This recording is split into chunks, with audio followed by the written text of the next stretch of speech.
Hey guys, it's Caitlin from Pour Special Events. I wanted to jump on here today and create another video. Now that we kind of got introductions out of the way and I had a few minutes, I wanted to create a video talking about, how we get started.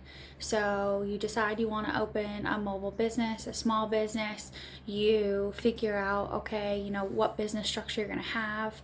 For me personally, it was an LLC, but now what? So like you start to get all those things out of the way. It's like, okay, how do I find clients? How do I figure out pricing? How do I get people in my community to know that I exist? How can I share the need that I'm solving? So I kind of wanted to go into that today in a video. As always, if you find any value in these videos, if you have any questions or comments, please share them on here. I really want this to become part of like the greater community of all of my social media that I have to help anybody that is like wanting to start their own business, especially in the mobile business industry or the mobile bartending industry. I learned from a lot of other people already in the industry. I took bits and pieces, but then I really kind of found my own path and kind of pulled those pieces in as I needed them. So I'm very thankful for all of those, before me, and I just want to share some of the resources that have helped me along and encouraged me to build my business and continue to grow and continue to push forward, especially during, these pandemic years, because I had started before that. And during the pandemic, I was very lucky that I have that, day job. I have other things going on. But, some people who dive into this, full force and it's their only income, it's like, oh my goodness, like what do we do in cases of that? So at some point, we'll probably be discussing things like that as well. But for today, okay, we've gotten some of our things together. We have our business structure together. We have our bank account together. We have an accountant that's really helpful to us, so we know, what things are write-offs and what we have to do with all of that. And we got our insurances together. Cool, awesome. So we do all of that, and now it's like, okay, like let's put ourselves out there. In my case, I was bartending in many local bars and restaurants. I knew a ton of people in the community, and my business kind of formed out of the fact that people knew that I bartended and then started to ask me to bartend their weddings. And that's where it kind of clicked for me. But then once I, created the actual business and I wanted to move forward, simple things, and I started out cheap, guys. So like free. I started everything free. Like when you are building and starting a business, you gotta hustle. I did not have side money, to put into this. So I had to be as kind of like, strategic as possible. So my free Facebook account, and I added a business page. My Instagram, I added a business Instagram page. My website for the first few years was actually like a free Google site that I created that worked really well. And because it was in the Google platform, it was linked to my Gmail account, and I was able to create like Google Forms for people to put their contact information into and reach out to me that way about their events. And it worked really, really well for a long time. But as I've grown and I've scaled my business, I needed something that was going to be like able to hold like traffic and be very secure. So I've since been able to like pay for a domain that I wanted, like pourspecialevents.com, and I've done all of those things. But as you're starting out, like free, use all of the free resources that are out there. Promotional products, Canva, use the free account, don't buy the pro account yet. Okay, I just now have switched over to the pro account. I'm obsessed with it. It's super helpful, but I do this every single day. I'm using that account every single day. I'm creating every single day. That's not something that I can say my first few years I was doing. I was not. So now that I've kind of built that business and the actual bartending clients, like I have tons of events scheduled. Now I'm focusing more on the online presence, promoting what we have and growing what we have. So online resources and, through our blog, and creating, like I'm getting in the process of creating like a alcohol calculator for our website, and just different things to be of service to anyone that might be looking for information on the mobile bartending industry or for their next event in general. I think it's neat because in this industry, I'm kind of holding many hats. So not only do we bartend events, mostly weddings, but not just weddings, people who maybe don't need our services, they're interested in like, well, what kind of mixer should I use, or what kind of cup should I use, or what kind of, utensils do I need? So I'm trying to, in some of my blog posts, trying to create a category, if you will, that helps the do-it-yourselfers. So if they're just like hanging out in their backyard with family and friends and they want to make something fun, I have resources for them too. But if they need to hire a bartender, like, here's how you should look for one, or these are the things that they should have available to you. And then also kind of like the coaching and resources like I'm providing on here. So how do we scale? How do we do this? Word of mouth was huge. My biggest advice is, if you're going into the mobile bartending industry, or you're going into a mobile business industry, or you're creating your own small business, be good at what you do. I know some people say, like, if you find your passion, you never work a day in your life. I feel like it's work. You work and work and work and work. Even if it's your passion, it can get frustrating. I work super hard, and some days I'm like, I need to turn off my computer. I can't do this right now. So, I don't necessarily agree the whole, passion, never work a day in your life thing. I feel like you're still going to have struggles. It's still going to be hard. But if it is your passion, and you're willing to put in the work, you will always persevere. So my biggest thing was, I barely at the beginning had to do any advertising because I showed up. When someone wanted to hire me, I gave them the price that I thought was fair for my time.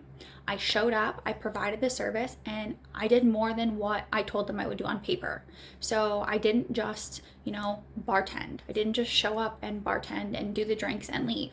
I cleaned up around the property. I took out garbages if they got full. I walked around to guests to see if they needed other drinks, or if they needed me to take, if they were eating appetizers or something and they needed garbage taken away, I did that too. Was it on paper in my job description? No. But did I feel that it helped make a very personalized experience and showed that I was willing to go the extra mile? Absolutely. Do I still do that? And do the people that work for me still do that? Absolutely. What you get on paper is 10 times less than what you're actually going to get when we show up. So what you get on paper is what needs to be done. What you get when we show up is above and beyond service.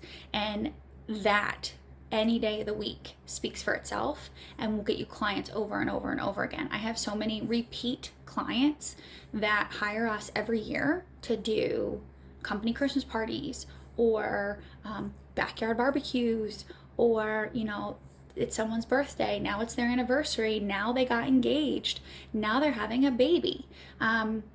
Repeat clients, and we're creating this family, this community in my local area, because they know that every time they get us, they have that personalized connection. It's not a one and done thing. You're not using us once and then never seeing us ever again. We hope to be a part of all of your special memories for a long time to come. So if you're willing to put in the extra hard work, if you're willing to go above and beyond for your clients of what you already saying you're gonna do, you're gonna get that clientele over and over and over again. Another thing is your pricing. So some of you who may be watching this may be going the horse trailer bar route. Some of you may be just like building a bar. Some of you may be just mobile bartending in the fact that you're going to venues that already have bars. You're simply showing up and offering your services as a responsible server. In that case, your pricing is going to be a little bit different. I know that my pricing for just showing up with everything already there for me is way less than if I have to trailer in my beer trailer, if I have to hook up the kegs, the tap system, if I am going to be providing a bar to serve out of on top of that, if we're providing consumables, cups, napkins, straws, garnishes, ice. So all of those things need to be priced accordingly. If you are providing a service and you really feel like what you're charging is not worth what your true value is, then you're doing yourself a disservice. If you are providing an amazing value to your clients, if you are working hard for them, you need to charge accordingly. There's going to be some trial and error. There are going to be days where you send out, your best email with all of your information and your pricing, and you really explain the quality of your services, and someone just doesn't want to work with you. It might not be in their budget. But at the end of the day, you have to remind yourself, like, hey, I am worth this. This is the value that I bring. And I am going to have clients that value what I bring, know what I bring. And that's worth where I'm working. That's worth my time.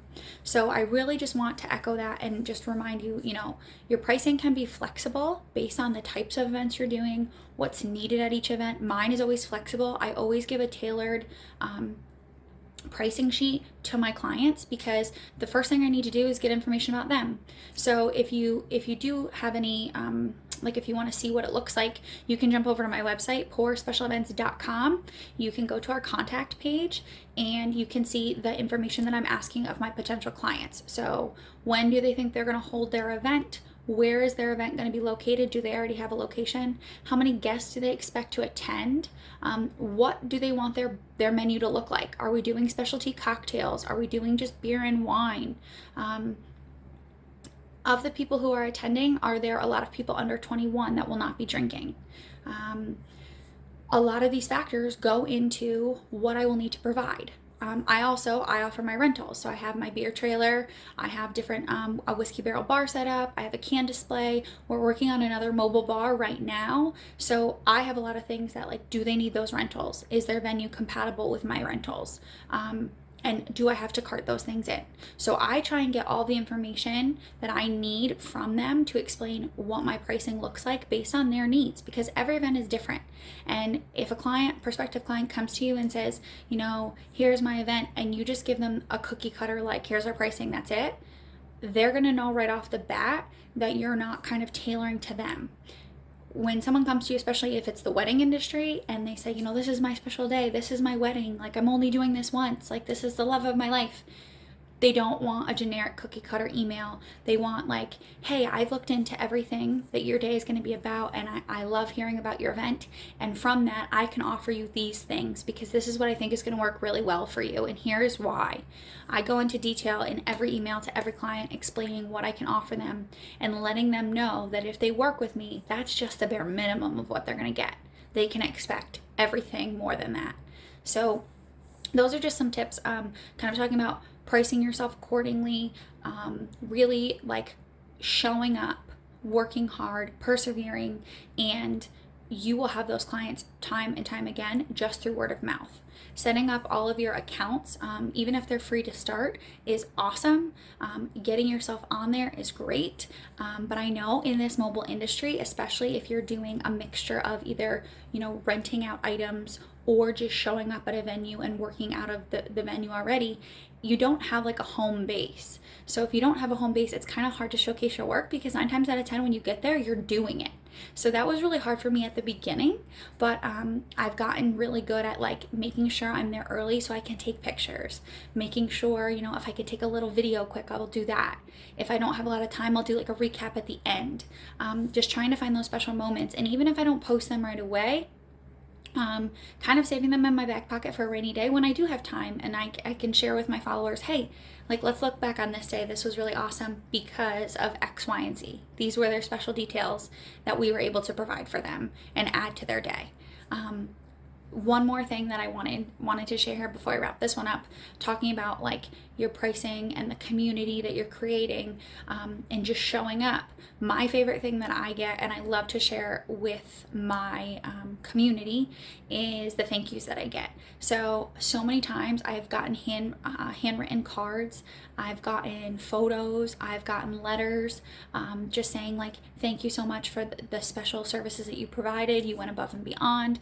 I take pictures with their permission and I share them because the best thing you could do is get a review. And sometimes, people don't always go back to your Facebook and leave a review. They don't always go back to your Google listing and leave a review. A handwritten thank you in my eyes is the best thing that you could ever give to a business. So even if it's not that digital 5 stars online, put it online. Show your clients hey, I'm receiving these handwritten thank yous because I'm going above and beyond. Look at these people that I'm helping. Look at the need that there is and that I'm serving with my business. And you will have those clients again and again and again. So if you liked this video, if you found anything useful in this video, subscribe, let me know what you think. If there are other topics or questions that you have, please let me know in the comment section. I'll be super happy to get back to you. And also that could help me in planning some of the next videos that I hope to be creating and sharing on here. Thanks, guys.